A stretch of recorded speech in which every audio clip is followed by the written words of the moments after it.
សេសភៅនៅតនចប់ពីមានគាត់នៅតែជាប់ការងារមួយគឺសរសេរសិភៅហ្នឹងឯងគឺគាត់នៅសរសេរណាប៉ុន្តែការងាររបស់គាត់គឺមិនទាន់ចប់ទេបាទគឺគាត់បានពាក់កណ្ដាលសិភៅអញ្ចឹងទៅបាទប៉ុន្តែมันមានន័យថានៅខណៈពេលដែលគាត់នៅខណៈពេលនិយាយហ្នឹងគឺគាត់កំពុងតែអង្គុយលើតុហើយជាមួយនឹងប៊ិចនៅក្នុងដៃទេចង់និយាយថាក្នុងការសរសេរហ្នឹងនៅក្នុងមួយឆ្នាំហ្នឹងពេលយើងនិយាយហ្នឹងគឺមិនមែនន័យថាគាត់កំពុងតែកាន់ប៊ិចគួយសរសេរនៅតុរបស់នាងទេមានន័យថាឥឡូវនាងអាចនៅកន្លែងណាផ្សេងប៉ុន្តែការសេសភៅរបស់គាត់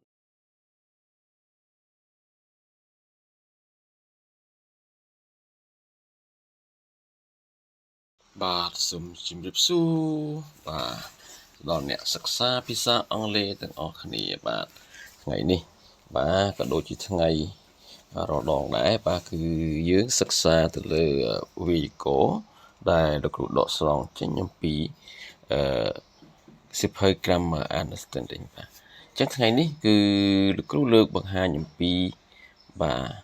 ចំណុចវេយ្យាករណ៍មួយទៅតាក់ទងទៅនឹងsimple present បាទ simple present ឬក៏យើងនិយាយថាpresent simple បាទដូចគ្នាទេបាទហើយលោកគ្រូនឹងធ្វើការអាននិងពន្យល់ឲ្យបានលម្អិតបាទនៅក្នុងមេរៀនថ្ងៃនេះបាទតើយើងប្រើប្រាស់ simple present ឬក៏ present simple នេះនៅពេលណានៅពេលណាបាទអញ្ចឹងតោះឡើយយើងចាប់ផ្ដើមអានទាំងអស់គ្នាបាទនៅក្នុងនេះយើងមើលគឺមានដាក់column ចំនួន3បាទខាងនេះគឺរូបភាពរបស់យើងបាទគេដាក់គំនូសបំព្រួយនេះបាទគឺសម្រាប់យើងយល់ណាឲ្យបានយល់គឺពិសេសគឺអ្នកដែលគាត់រៀនបែបជាលក្ខណៈ visual learner បាទគឺគាត់អ្នករៀនដែលគាត់ចូលចិត្តមើលខាងរូបភាពអញ្ចឹងគេដាក់រូបភាពឲ្យយើងមើលបាទចឹងហ្នឹងអាខ្វែងហ្នឹងគឺសំដៅទៅលើសកម្មភាពណាបាទសញ្ញាគូសបញ្ឈរនេះគឺសំដៅទៅលើពេលឥឡូវគឺ now បាទ now បាទហើយខាងក្រោយនេះគឺសំដៅទៅលើ past បាទអតីតកាលហ្នឹងបាទខាងនេះគឺ F នេះគឺ future ពេលអនាគតអញ្ចឹងនៅក្នុងការប្រើប្រាស់ក៏ទៅលើ simple present បាទគឺក៏ដូចទៅនឹងការប្រើប្រាស់ពេលវេលារបស់យើងប្រចាំសប្តាហ៍ថ្ងៃដែរគឺផ្ដោតទៅលើសកម្មភាពបាទនេះពេលបាទឥឡូវនេះបាទឥឡូវនេះសកម្មភាពនៅក្នុងអតីតកាលនេះសកម្មភាពក្នុងពេលអនាគតជមើលកាន់យើងសកម្មភាពបែបណាដែលយើងត្រូវប្រើជាមួយនឹង simple present នេះបាទគឺសកម្មភាពដែលបានកើតមានឡើងបាទតាំងពីpast តាំងពីអតីតកាលបាទកើតរហូតជាទម្លាប់កើតជាទម្លាប់ជារាល់ថ្ងៃបាទតាំងពីណាពីណីមកហ្នឹងបាទគឺកើតជាទម្លាប់រាល់ថ្ងៃឬក៏យូរម្ដងបាទរហូតមកដល់ឥឡូវហើយអាចនឹងវាធ្វើសកម្មភាពបែបដដែលនឹងរហូតដល់ពេលអនាគតបាទរាល់ទីបញ្ចប់គ្មានបាទហ្នឹងហើយគឺយើងប្រើជាមួយនឹង present simple បាទដូចយើងមើលអាកន្លងទី3នេះសិនបាទខ្ញុំបញ្យល់នេះសិនអានេះចាំទីកន្លងទី2នេះចាំខ្ញុំជាឧទាហរណ៍អានយើងនៅពេលក្រោយបាទអញ្ចឹងយើងមើលកន្លងនេះគេថា the simple present says that something was true in the past គេ true និយាយរឿង true គឺការពិតបាទគឺពិតវានៅក្នុងអតីតកាលនោះបាទនេះ true in the past is true in the present and will be true in the future បាទគឺវាពិតបាទពិតបាទសកម្មភាពដែលកើតឡើងហ្នឹងគឺជាសកម្មភាពកើតឡើងពិតប្រាកដបាទជាការពិតមិនមែនជាសកម្មភាពប្រកបគឺជាការពិតបាទការពិតដែលកើតមានឡើងក្នុងអតីតកាលហើយនៅតែពិតរហូតដល់ពេលបច្ចុប្បន្នហើយនឹងពិតទៀតនៅក្នុងពេលអនាគតបាទហើយវាក៏បាន it expresses a general statement of the facts and timeless truth cái này vì bằng hai cái chi general statement គឺជាគឺជាព័ត៌មានឬជាទូទៅបាទគឺជាចំណេះដឹងទូទៅឬក៏ជាព័ត៌មានទូទៅនៃការពិតបាទ of fact នឹងការពិតហើយនឹងការពិតគ្មានទីបញ្ចប់បាទ timeless truth បាទ timeless truth ហ្នឹង timeless គ្មានពេលកំណត់ទេបាទ truth ហ្នឹងគឺការពិតអញ្ចឹងទោះបីជាយ៉ាងណាក៏ដោយក៏នៅតែជាការពិតអញ្ចឹងរាល់ព័ត៌មានរាល់ហេតុការណ៍រាល់អ្វីក៏ដោយឲ្យតែវាពិតមិនចេះប្រែប្រួលបាទគឺយើងប្រើជាមួយនឹង present simple ហើយបាទមិនថាពិតតាំងពីពេលណាមកទេបាទគឺយើងប្រើជាមួយនឹង present simple តែម្ដងហ្នឹងចំពោះយើងមើលឥឡូវយើងមើលឧទាហរណ៍ A B ហើយនឹង C បាទគេបញ្យល់យើងពិតនឹងពិតបែបម៉េចបាទជាឧទាហរណ៍យើងដឹងសិន waters consists of hydrogen and oxygen គេថា water ទឹកបាទ consist of មកថាមានបាទទម្រង់គេសព្ទខ្ញុំថាបច្ច័យនេះ consist បាទគឺជាទម្រង់គេសព្ទបាទ consist គឺប្រើជាមួយនឹង of បាទ consist of hydrogen បាទគឺវាផ្សំឡើងឬក៏មានE to Z អង់គ្លេសថា hydrogen oxygen អង់គ្លេសថាខ្មែរថា oxygen បាទអញ្ចឹងទឹកគឺផ្សំឡើងពីធាតុហ្នឹងណាបាទពីរធាតុហ្នឹងគឺ E to Z និង oxygen បាទជិះមើលតើពិតទេបាទ true ទេបាទព័ត៌មានហ្នឹងហេតុការណ៍ហ្នឹងបាទទិន្នន័យហ្នឹងបាទពិតនេះពិតតាំងពី past ឥឡូវក៏ពិតទៅពេល future ទេក៏នៅតែជាការពិតអញ្ចឹងដែរមានការផ្លាស់ប្ដូរទេគឺ timeless truth បែបហ្នឹងគឺយើងប្រើជាមួយនឹងកាលមួយគឺ present simple or simple present បាទពិតបែបម៉េចទៀតបាទចំណុចឧទាហរណ៍ B the average person breathes 21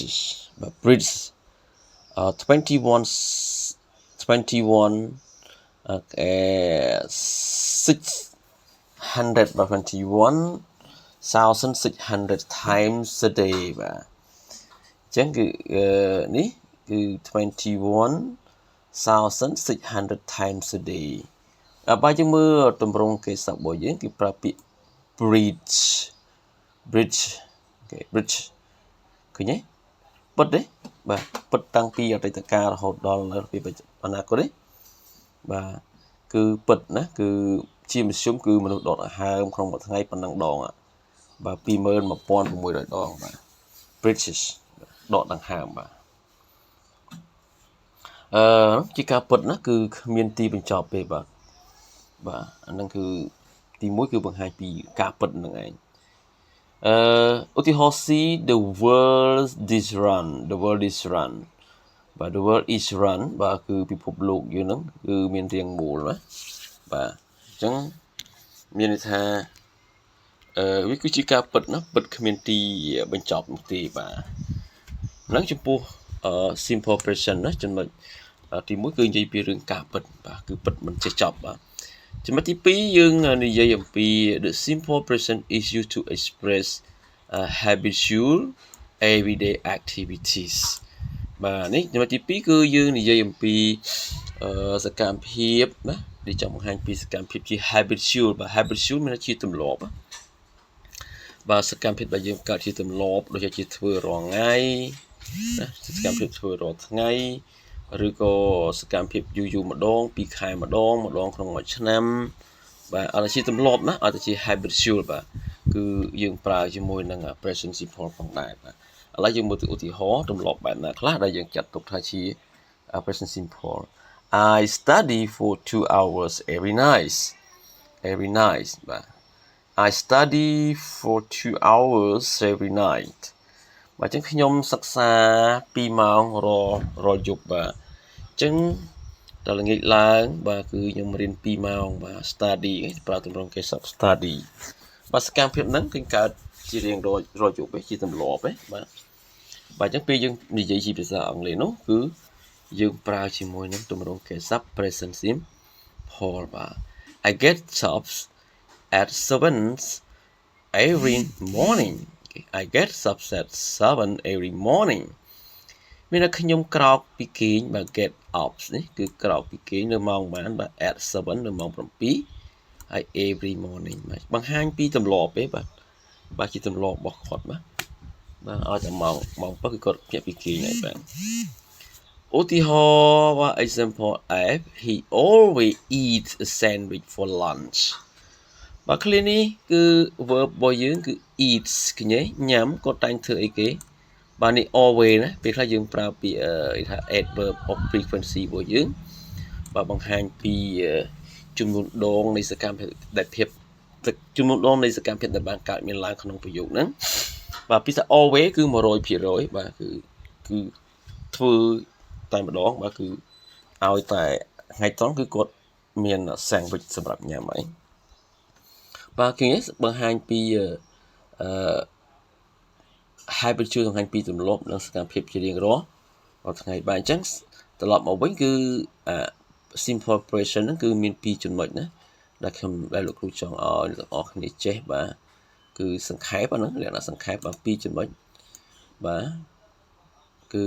ទី1និយាយពីការពិតបាទពិតមិនចេះចប់មិនចេះហើយពិតតាំងពីអតីតកាលដល់បច្ចុប្បន្ននិងពេលអនាគតទី2សកម្មភាពគឺកើតឡើងជាទម្លាប់ឬក៏ធ្វើរាល់ថ្ងៃបាទចាំតែប៉ុណ្្នឹងទៅបើគឺបានហើយបាទគឺបានហើយឯទម្រង់របស់វាយើងនឹងសិក្សាបន្ថែមទៀតនៅពេលក្រោយបាទឥឡូវកុំឲ្យយើងខាតពេលនោះយើងមកមើល present continuous បាទតើ present continuous ហ្នឹងវាដូចគ្នាឬក៏ខុសគ្នាជាមួយនឹង present simple បាទ present ដូចគ្នាសកម្មភាពគឺកើតឡើងនៅក្នុងពេលបច្ចុប្បន្ននឹងដូចគ្នាតើវាខុសគ្នានៅកន្លែងណាបាទអញ្ចឹងយើងមើលនៅក្នុងហ្នឹងមាន3 column ដូចគ្នាដែរនេះគឺសម្រាប់ជា diagram សម្រាប់ឲ្យយើងមើលណាសកម្មភាពហ្នឹងគឺកើតឡើងនៅទីណាបាទនៅកន្លែងណាហើយនេះគឺជាការឧទាហរណ៍របស់គេនេះគឺជាការពន្យល់បាទតើពេលណាយើងគួរប្រើ present continuous ហ្នឹងគឺសកម្មភាពពេលណាបាទឥឡូវកុំឲ្យខាតពេលនោះយើងទៅមើលទាំងអស់គ្នាតែម្ដងបាទឥឡូវយើងមើលរូបភាពសិនបាទនេះ now ដែលបកគោឡើងពីលើចុះក្រោមនេះគេដាក់សញ្ញាខ្វែងនេះគឺបង្ហាញទៅសកម្មភាពបាទនេះគេសេពាក្យ now អានេះជាចំណុចចាប់ផ្ដើមណាអានេះគឺ in progress មានន័យថាគឺសកម្មភាពហ្នឹងគឺកំពុងតែប្រព្រឹត្តទៅហើយកំពុងតែកើតមានឡើងហើយបាទចុចបាទចុះពីចំណុចនេះមកដល់កន្លែងនេះហ្នឹងបាទកន្លែងនេះគឺចុចវាលក្ខណៈថានឹងអាចនឹងបន្តទៅមុខទៀតបាទរហូតដល់វាបញ្ចប់ទៅប៉ុន្តែគេដាក់សញ្ញាសួរនេះគេមិនដឹងថាវានឹងចប់កន្លែងណាអប្រកបទេប៉ុន្តែគេដឹងត្រឹមថានេះចាប់ពីបកគោលមកនេះគឺសំដៅទៅលើ future ចប់ពីណាមួយក្នុងពេលណាអនាគតខាងនេះគឺអតីតកាលហើយគឺ past ចឹងសកម្មភាព present progressive ហ្នឹងគឺវាបានចាប់ផ្ដើមឡើងនៅក្នុងអតីតកាលហើយមានសកម្មភាពចាប់ពីបន្តរហូ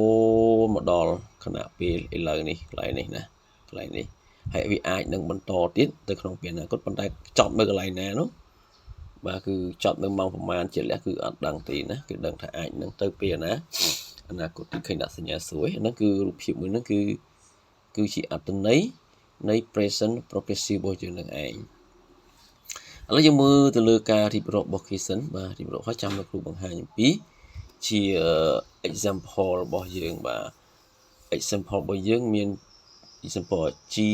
H ហើយនិង I J K L នោះបាទអញ្ចឹងក្នុងនេះគឺគេត្រូវបានគេបែងចែកជា2ចំណុចសំខាន់ដែរដូចទៅនឹង present simple ដែរបាទគឺឥឡូវយើងមើលចាប់ផ្ដើមបាទ the present progressive express បាទនេះបង្ហាញយើងចាប់អារម្មណ៍ clear ទៅនឹងបាទ present progressive គឺបង្ហាញពីគេ activity that was in progress at the moment of the speaking បាទមានន័យថាម៉េច at the moment of the speaking បាទ yeah sorry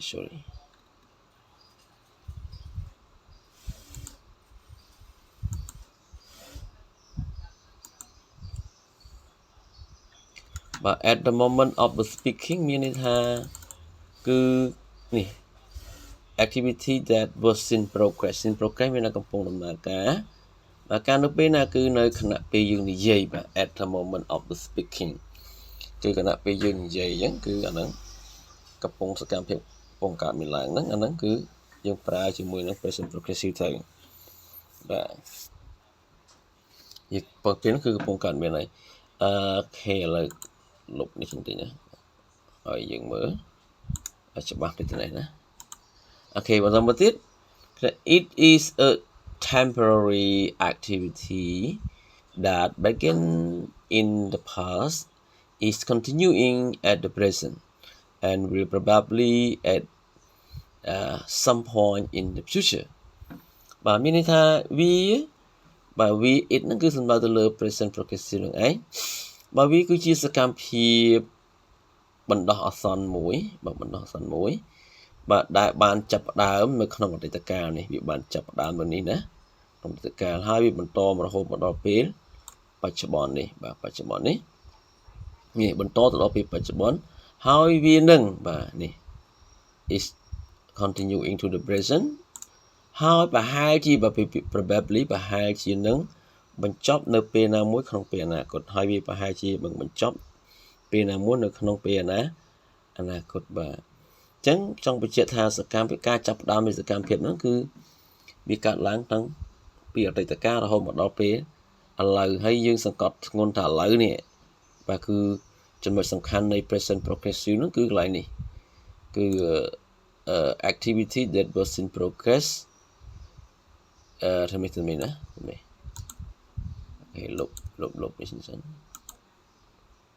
បាទចំណុចសំខាន់នោះគឺនៅត្រង់ថា the activity that is progress at the moment of speaking បាទអញ្ចឹងនៅខណៈពេលដែលយើងកំពុងនិយាយសកម្មភាពហ្នឹងគឺកំពុងកើតមានឡើងបាទកំពុងតែកើតមានថាអាការចាប់ផ្ដើមរបស់វាពីមុនមានដូចហើយប៉ុន្តែឥឡូវវាកំពុងតែកើតមានឡើងបាទហ្នឹងនៅខណៈពេលគឺកំពុងតែកើតមានឡើងអាហ្នឹងគឺយើងប្រើជាមួយនឹង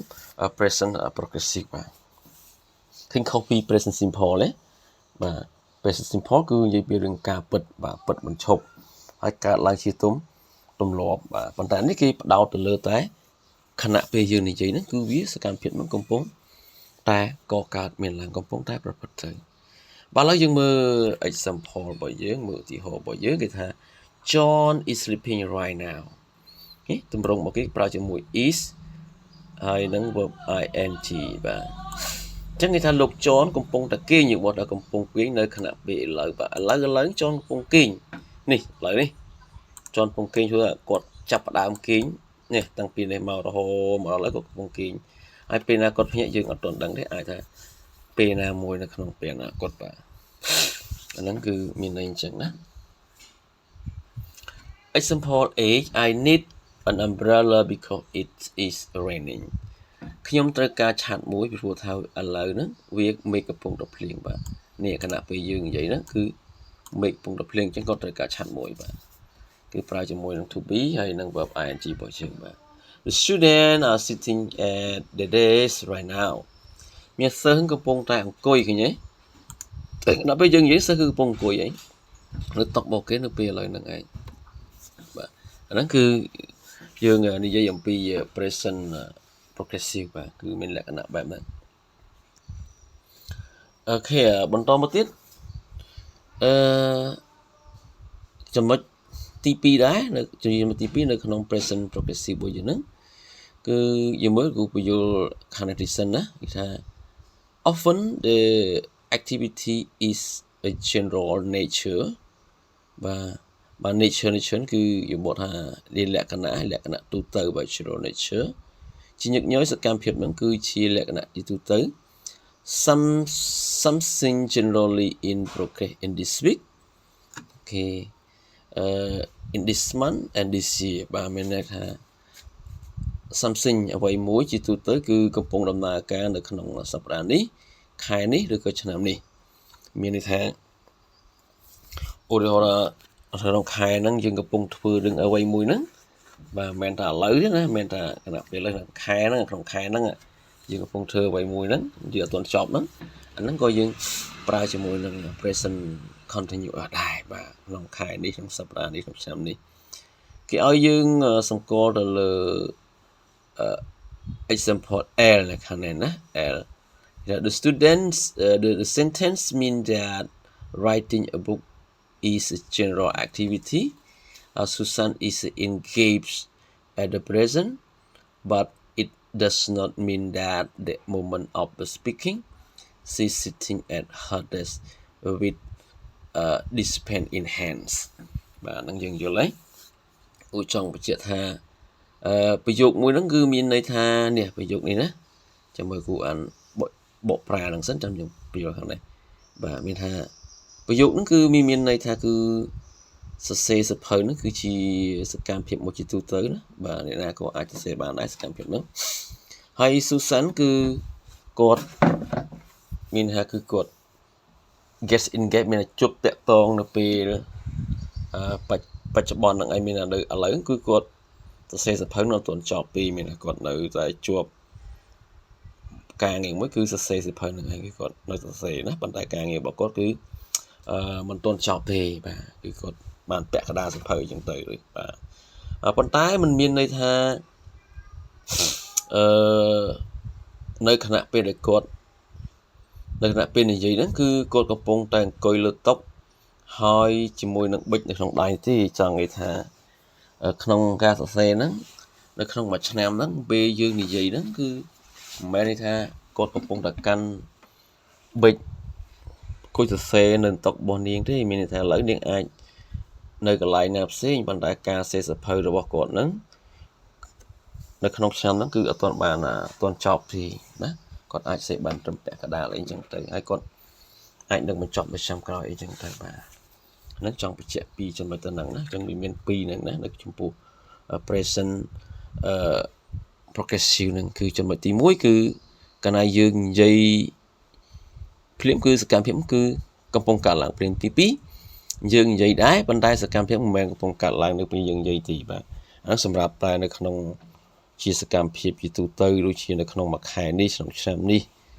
បាទក្នុងសប្តាហ៍នេះអីចឹងទៅបាទឧទាហរណ៍នេះ I am taking 5 courses this semester មកចឹងនៅក្នុងឆមាសហ្នឹងគឺខ្ញុំ